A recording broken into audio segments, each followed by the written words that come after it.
The piano boat is a really special place. It's a miniature concert hall, an intimate space where music really speaks to you. It's somewhere where we can talk about music, where we can explore the sonorities, the colours, the inspiration that the composers had, where we can explore what it means to perform and interpret a piece of music. I will be playing a programme which will include some of my favourite pieces.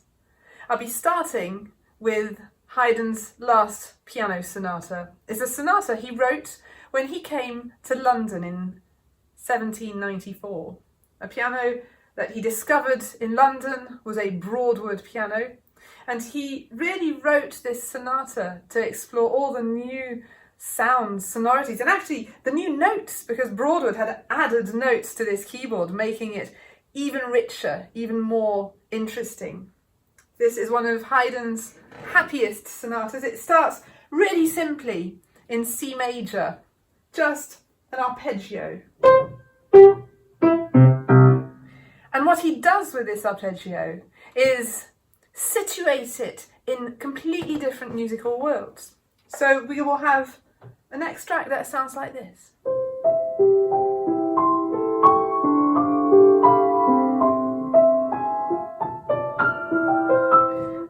Which sounds very much like a toy piano. Or we'll have the theme in the left hand while the right hand plays a counter scale in the minor key.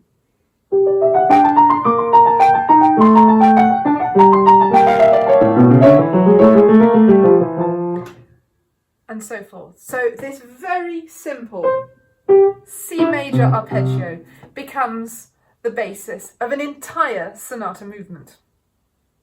The second movement is operatic, it's lyrical.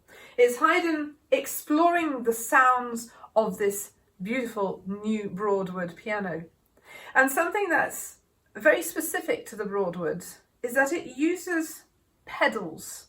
Until that point, pianists didn't have pedals to sustain the sound. Pianists had little levers that they operated with their knees, and that's much harder to create subtle effects. But Broadwood had the clever idea of using pedals so that we could control sound with our feet much easier. And in this sonata, in the slow movement, we hear the rich colours afforded by the release of the dampers.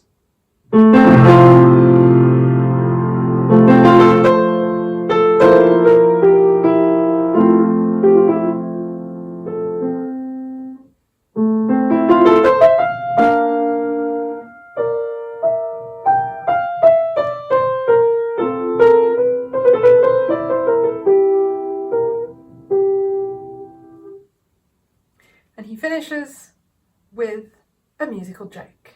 Haydn loved musical jokes. He wrote symphonies with jokes. He spent all his life in the Esterhazy castle, writing for the court there, writing for special occasions. He had his own orchestra that he conducted. And when day in, day out you play together, you start having little conversations between instruments, and you start challenging people's expectations just to see what would happen if you went off into the wrong key, pretending to forget the music and start again.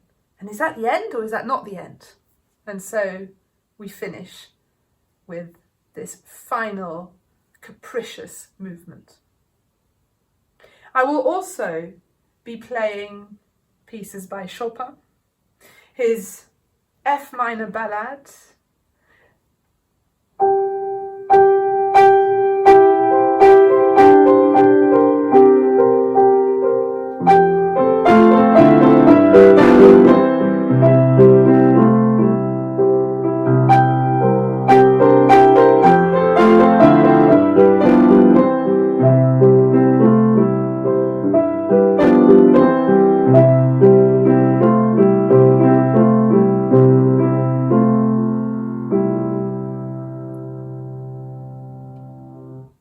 and at this point we really feel like the poet said, listen to this story.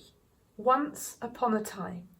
And the piece then starts telling you this incredible legend.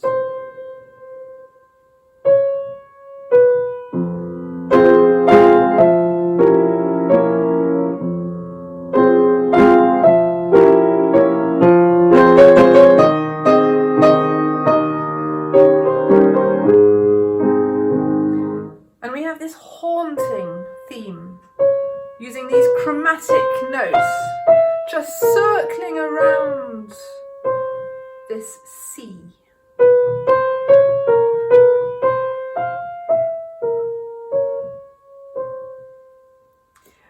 A theme that reminds us a little bit about the haunting music of Poland. When Chopin left Poland when he was 18, 19 years old and ended up in Paris, where he had great success as a composer, as a performer and as a teacher, he didn't realise then that he would never return to Poland. He would never see his friends again. And a lot of his music has these references to Polish music, to the mazurkas, the polonaise, but also a certain nostalgia, a certain haunting quality, which is what we find here in this ballade. A piece inspired by poetry, possibly by the poetry of Adam Mickiewicz, a Lithuanian poet who was also living in Paris at the time. Chopin had Mickiewicz's poems on his bedside table, read them very, very often. And a ballade is a poetic genre, so it's very possible that these are some of the sources of inspiration for his fourth ballade.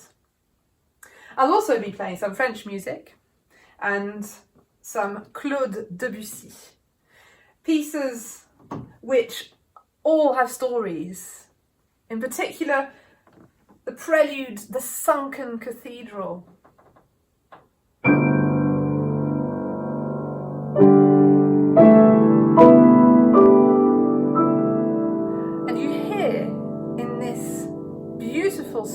Sonority, sonorous vibration. The bells of this cathedral, of the town of Ys, which was plunged into the depths of the ocean, and which one day a year comes back from the depths. The ghostly shape of the cathedral emerging from the depths. The distant voices of the monks singing their plain chant once more. As you watch as the facade of the cathedral rises out of the waves. Similarly to one of Monet's paintings, you can just see that shimmering cathedral. The organ is then heard, and it's a very special moment, an impressive architecture that Debussy builds here in this prelude. I'll be playing many, many other pieces, of course, on this cruise, and I really look forward to seeing you there.